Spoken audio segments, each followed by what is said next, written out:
Don't worry, ladies. No one's gonna be smiling after seeing this thing.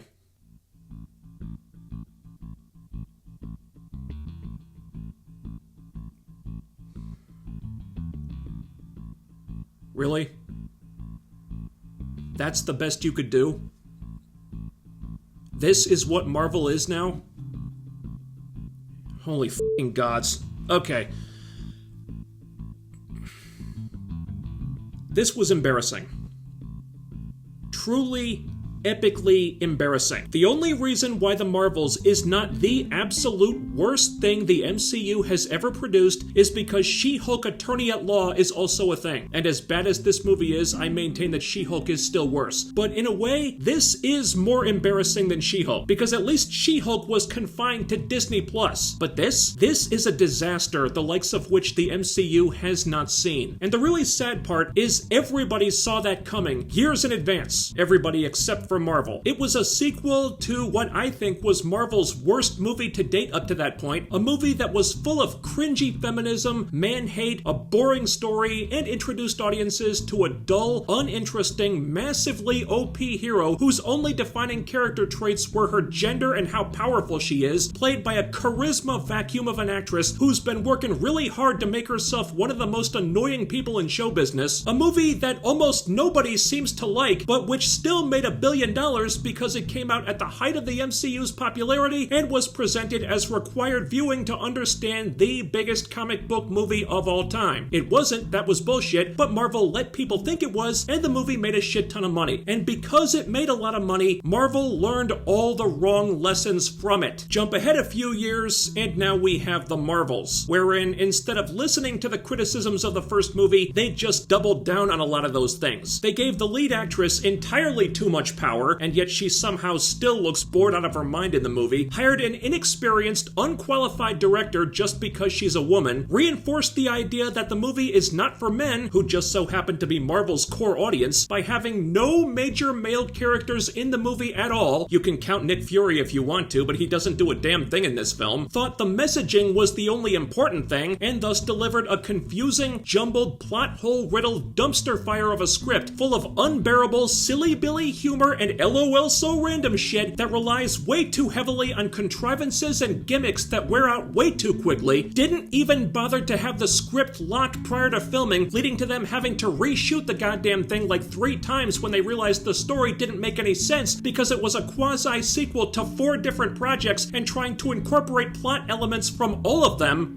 badly. And then, in the weeks and months coming up to its release, after multiple delays, they roll out one of the worst marketing campaigns I've seen in years. They didn't tell you what the story was, who the villain was, what the stakes are, or why any of this is happening. The entire selling point was Captain Marvel teaming up with 2 other female heroes. And look, they're switching places when they use their powers! Isn't that crazy? Then it got even stupider. The director starts making idiotic statements about how the movie is different from other Marvel films because it's really wacky and silly. People are gonna see it because it's really wacky and silly. Yeah, because that was the problem with Thor: Love and Thunder. It wasn't wacky and silly enough. She says this at a time when audiences have been begging Marvel to ditch the humor and get more serious. Self-awareness, non-existent. Then the rats started fleeing the ship. The director says she pitched more sequels to Feige and he put the brakes on, all but admitting that the film was a dud. Apparently, she moved to London to start work on something else before she even finished the film, but she says that's only because Marvel kept jerking her around, so obviously that relationship had broken down. Test screenings were disastrous, leading to them cutting major chunks out of the movie, and oh man, does it show. And then there was the SAG-AFTRA strike, so the actors couldn't even promote the film, which, if you've seen Brie Larson's interviews, that might have been a blessing in disguise, but who knows. Things could not have been going worse for the Marvels, but none of that would have mattered if it had just been a good movie.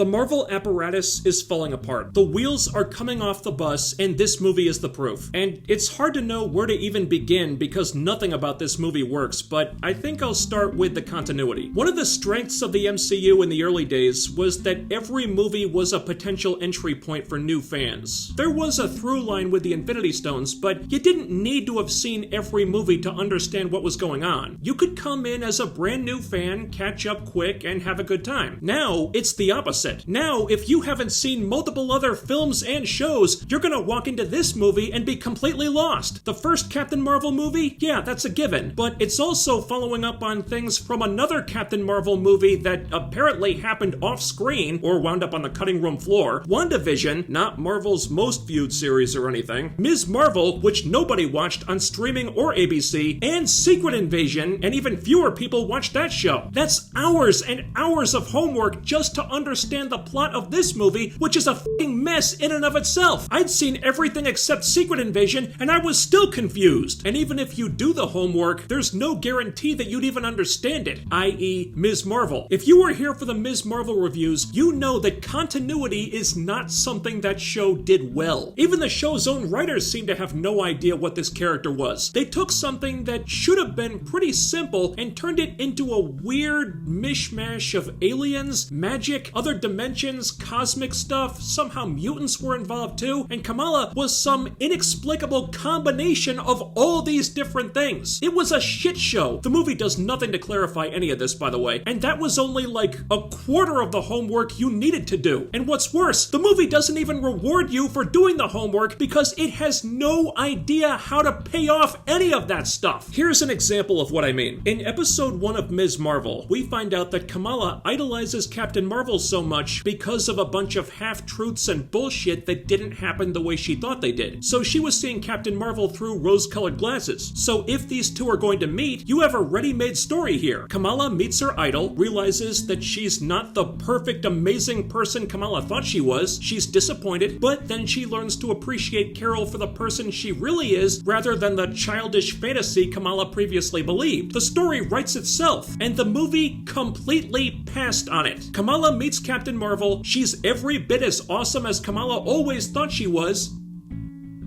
And that's it. The lies that Kamala believed, never even mentioned. They're not a thing anymore, they're just gone. That should give you some idea of what passes for character tension in this movie. There's a little bit more story between Carol and Monica Rambeau, how Monica kind of resents Carol for not coming back after the first movie, and that could have been something if they did anything with it, but they don't. It's barely even a subplot. It's mentioned once or twice, but they still get along fine. They never fight or argue about it, and then it's easily resolved after one boring conversation. So the whole thing went nowhere and meant nothing at all. Remember that tension between Tony and Steve? How they would often butt heads because they had different ideologies and different views on things, and also Tony resented Steve because of the issues with his dad and all that stuff? Remember how that tension simmered for multiple movies before finally boiling over in Civil War, where they came to blows in this awesome epic battle that ended up disbanding the Avengers, and it was years before they could put it behind them? Drama, conflict, real consequences. That was a great story. But in the Marvels, polar f***ing opposite. There's an issue between these two characters, nothing bad happens because of it, and it gets resolved so quickly and so easily, it might as well have not even been a thing at all. And if you watched WandaVision, you know that the Auntie Carol issue was pretty much the only thing that gave Monica some kind of complexity as a character. Take that away, and there really isn't anything else there. So now Monica Rambeau is just fucking boring, and God knows Carol Danvers and Kamala Khan are no better. So if there's nothing interesting going on with the characters, that means the interest, and I use that word loosely, has to come from the plot. And oh lordy, does that backfire on them. You stick around, I'll make you put your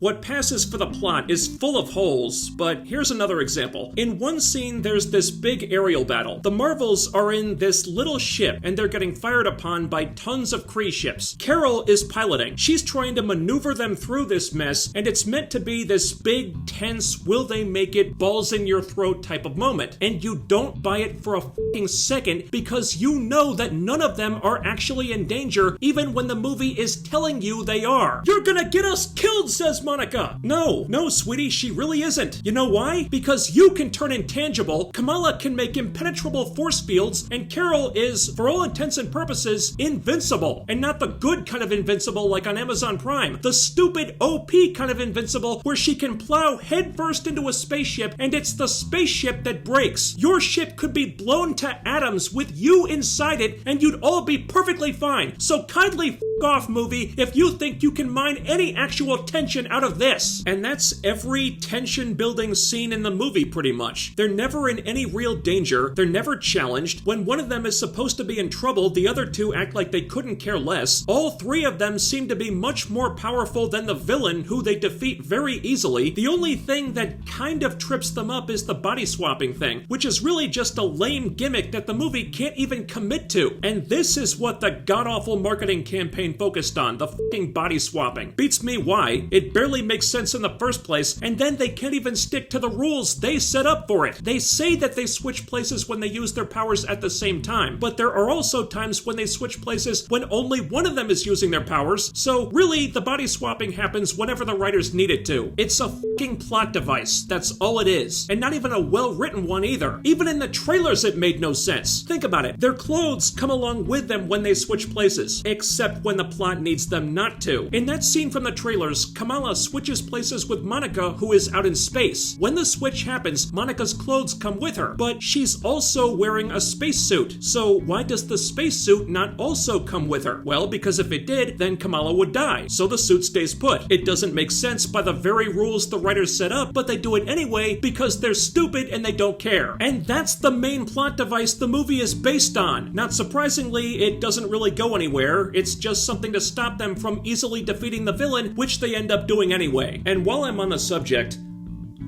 holy shit, this villain sucks. She's some new Kree accuser, so she's like Ronin, except not intimidating, less powerful, gender swapped, really badly acted, and with no connection to Thanos at all, despite what the recent trailers would have you believe. So she's like the pink-haired Walmart greeter version of a Kree accuser. Why the writers even thought that sounded cool on paper, I couldn't tell you. This person is in the running for the lamest MCU villain of all time. Jesus Christ, she is fucking bland. And I don't know who to blame more for this, because the character is written to be flatter than a fucking pancake, and the actress looks absolutely terrified every moment the camera's pointed at her. Couple that with the fact that she's obviously nowhere near as powerful as the good guys, so you know they're just gonna push her shit in when it's a fair fight. The fucking intelligentsia were more threatening than this chick. The only thing that kind of gives her an edge is the Nega Bands. And the Nega Bands, fucking hell. That plot is its own very special batshit labyrinthine ball of wax. God help you try to make sense of this part. I really need an explanation about these things because we damn sure don't get one in the movie, or the show for that matter. In fact, that just makes it even more confusing because the Marvel writers, depending on which project they're working on, don't seem to have any idea what these things actually are. There's a lot of conflicting information here, but this is what we know about the Nega Bands according to the Ms. Marvel show and this movie. There are two Nega Bands, which supposedly come from another dimension, except that one of them was also in this dimension. The details are very unclear. Now, either one and or both of the Nega Bands were brought to this universe by a group of other dimensional beings called clandestines when they were exiled from their own universe to 616 Earth. And somehow, during this very confusing process, one of the Nega Bands wound up in the possession of Kamala Khan's great-grandmother, while the other one, whether it came from the other dimension or whether it was always in this dimension, again, they don't really specify, wound up buried on some barren, desolate moon on the other side of the universe. Are you with me so far? No? I don't blame you. So the Ms. Marvel show eventually tells us that the Nega Band, they call it the Bangle, that Kamala's grandmother mails to her doesn't really have power of its own exactly, it just unlocks the power that was always inside Kamala. The power which Kamala has by virtue of being descended from one of these other dimensional beings, and also because she's a mutant. But now in this movie, it's different. Now the Nega Bands actually do have power of their own. The power to tear holes in the hyperspace gateway system that we saw in the Guardians of the Galaxy movies. Do you see how none of this adds up? Do you see what a continuity cluster the whole thing is? The Nega Bands both come from another dimension, but maybe one of them doesn't. They don't have power of their own, but they unlock the latent superhuman abilities of people who are interdimensional mutant hybrids when they're apart, except that they do have the power to tear holes in hyperspace gateways, but only when they're together. And they're also connected to the 10 rings from Shang-Chi in some way, but who the hell knows how, because the movie never even mentions that. And believe me, as confusing as all this is, it doesn't even come close to touching the celestial-sized dump truck of bullshit this movie throws at us. Like the musical planet. What in the blue hell was this? Part of the film takes place on a planet where everyone communicates through singing and dancing. Why? Beats me. It goes nowhere, it's incredibly out of place and meaningless to the plot, but they wanted a musical sequence, so there it is. It's just more of the LOL so random stuff the movie thinks is super funny, but is really just cringy as Even the actors look embarrassed here, but supposedly Brie Larson wanted this in the movie because she's engaged to some J-pop dude or something, and God forbid we piss off the actor nobody is seeing this movie for, am I right? And I mean that more than anything. Brie Larson absolutely sleepwalks through this movie. I believe those rumors that she wants out of the MCU because that's what this performance is saying. Dramatic scenes, emotional scenes, any kind of scenes, there's hardly any difference. The woman is a fucking robot in this thing, which shouldn't be the case. She's been good in other movies. She's an Oscar winner, for crying out loud. Annoying as she is, she's not an untalented actor, but the only thing she acts like in the Marvels is that she just doesn't care. Not that the script ever gives her a reason to be excited, but god damn it, if your Oscar-winning main star is getting outacted by the annoying kid sidekick, it might be time to shit or get off the pot. And unfortunately, there's a lot of that going around here. Brie Larson looks like she doesn't want to be there. Teyonah Parris looks like she has no idea why she's there. Walmart greeter Cree-accuser lady looks like she's scared to be there. And Iman Vellani seems to want to be there, which is a shame because the movie screws her over as badly as anyone. And that's messed up because acting-wise, Iman Vellani, who plays Kamala, is certainly the best one here. You can see that she's talented. She's got way more personality than anyone else. Just like with the Ms. Marvel show. She was good in it. It wasn't her fault. The show just sucked. Same situation here. You've got a good actor, the only one on the screen who looks like she's really trying to do a good job, but you've saddled her with a shitload of nonsensical, unfunny, cringy garbage. She didn't fail the movie failed her. She gets the bulk of the jokes, which play like something an AI that wasn't programmed to understand humor would write. I'm talking fart in church level stuff. Nothing even comes close to getting a laugh. And they have her lean so damn hard into the cutesy poo fangirl thing that no matter how hard she tries, there's just no way it's not gonna come off fucking obnoxious and lame. So with Captain Marvel just going through the motions and Monica Rambeau being a total snooze fest, it's basically on Ms. Marvel of all people, a character that's been a failure by every metric since she was introduced in the comics, to carry this thing. And she tries, she really does, but you can't save a bad story with good acting. And wow, did this story need saving. You can tell there were big chunks cut out of the movie that needed to be in there, which is bonkers because there was a bunch of stuff they could have easily cut that stayed in. There's this whole separate stupid plot on the space station with Fury and the Khan family and a bunch of fucking cats. It means nothing to the plot at all. It goes absolutely goddamn nowhere. Why the f*** did we need this? Why is this still in the movie when stuff that's obviously much more important to the plot is getting cut? Extensive backstory that was chopped down and re-edited into brief flashbacks. Lots of stuff that needed more context and didn't get it. So many things that don't make sense, but frankly, I'm not even sure that additional context would improve these things. Like, the main thrust of the story is that when Captain Marvel destroyed the Kree Supreme Intelligence, which apparently happened in a different movie we never saw, that somehow caused the Kree sun to burn out. Just wait till you see how that gets resolved. And all the Kree's natural resources to become depleted. So now, the Kree's evil plan in this film is to go around to other planets and suck out all their air. Sound familiar? It should. It's literally the plot of fucking Spaceballs! Suck. Suck. Suck! So, the characters, lame. The humor, intolerable. The acting, either sleep or cringe-inducing. The story, gimmicky, derivative, nonsensical, and lazy as hell. But do we at least get some decent action scenes to keep us from marching out of the theater and demanding our money back? No. And here's why. The body swapping aside, Captain Marvel is still the most powerful person in the movie by orders of magnitude. If anything, she gets even more powerful in this one. So every time there's an action scene, you know automatically that whichever side she's on is going to win. She's indestructible, so she's in no danger, so there's no tension, so no matter how good or bad the action might be, you just don't care. And that's not even the biggest problem. The biggest problem is when Ms. Marvel gets in on the action. And these scenes just aggressively irritated me because this was some of the most condescending, insulting shit the movie did. You see Kamala flipping around, running across walls, doing twisty, twirly, acrobatic shit in the air. In one sequence, she's whooping the asses of multiple Kree soldiers with some whip ribbon accessory thing, not even using her powers at all. I talked about this a lot in the Ms. Marvel reviews, but no one has ever come up with an answer, so I'll ask again.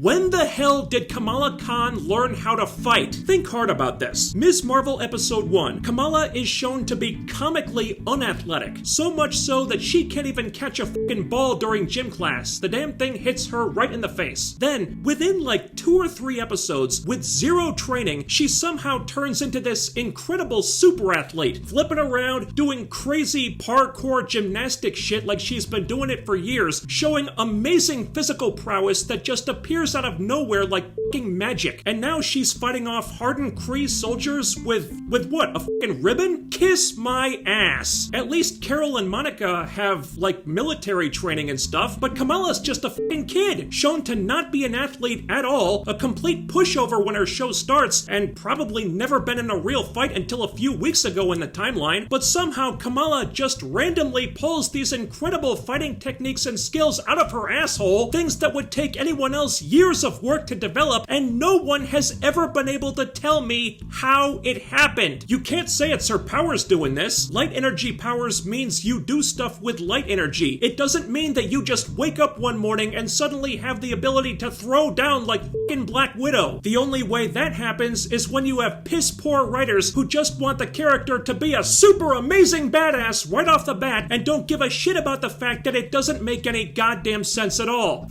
That. I called bullshit on this in Ms. Marvel, and I'm calling bullshit on it here. Kamala can be good at using her powers, that's fine, but every time she shows off these ridiculous fighting abilities because the filmmakers just wanted her to look cool, the scene f***ing dies. I can't even take it seriously anymore. So if Captain Marvel's doing action, I don't care, and if Ms. Marvel's doing action, it just pisses me off. I wrote the marathon to the very last mile.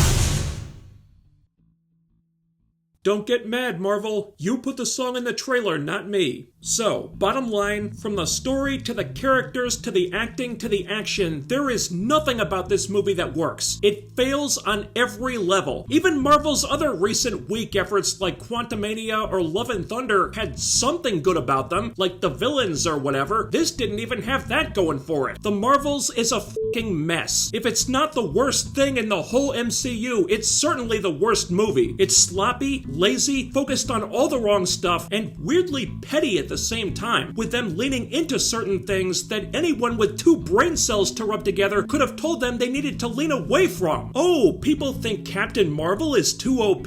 I know, let's make her even more powerful. People think Ms. Marvel is too cringy and don't like that we keep shoving her down their throats? I know, let's make her even cringier and then at the very end insert her into yet another IP she doesn't belong in. That'll really piss off those incels on Twitter. Not a great plan. And all their half-baked last-minute attempts to generate some buzz for the movie, like teasing an appearance from Valkyrie, she's on screen for 30 seconds and does exactly nothing. Or the Fox movie characters almost make me feel sorry for them, that this is what they're resorting to just to drum up interest. And don't talk to me about the post-credits scene. We all know what it is. It was trending on Twitter the other day. It's not a big secret. It reeked of desperation. I'll leave it at that. I don't know what else there is to say, except that this is the current state of Marvel, and they're in deep in trouble. This was a new low for the MCU movies, and things only seem to be getting worse. We're reaching a point now where I wonder if a course correction would even matter, because it's gonna take a lot of work to get them out of the hole they're sinking into. Now, we've been hearing various things about them making some changes, but are they gonna make the drastic company-wide changes they need to make? I don't know. But I do know that money always talks eventually, and judging by the opening weekend box office, the Marvels is going to lose them a shit ton of money. And they can blame sexist men for not going to see it all they want, but that's not going to fix the hole in their wallet that just got a hell of a lot bigger. So we'll just have to wait and see. Maybe they can start fixing some of these problems, and maybe they can't, but it's way too late to fix this movie. And so, to this Captain Marvel sequel, I have just one last thing to say that I think perfectly sums up this whole miserable experience. She's gone from suck to blow. Thanks so much for watching. While you're here, don't forget to ding that bell icon and follow my social media so you can always be notified when I upload new stuff. The links are down there. And most importantly, I need you to help me get over that last hump to 50,000 subscribers by doing all the other YouTube things. Leaving a comment, sharing the video, subscribing to the channel if you haven't already, and making sure you're still subscribed, because what really deserves to have the Kree Empire suck all the air off its home planet in a plot they totally didn't rip off from a classic movie that's way funnier than this film could ever dream of being is the YouTube algorithm. That's all for now, but I'll be back with more soon. So take care, stay tuned, I'll see you next time.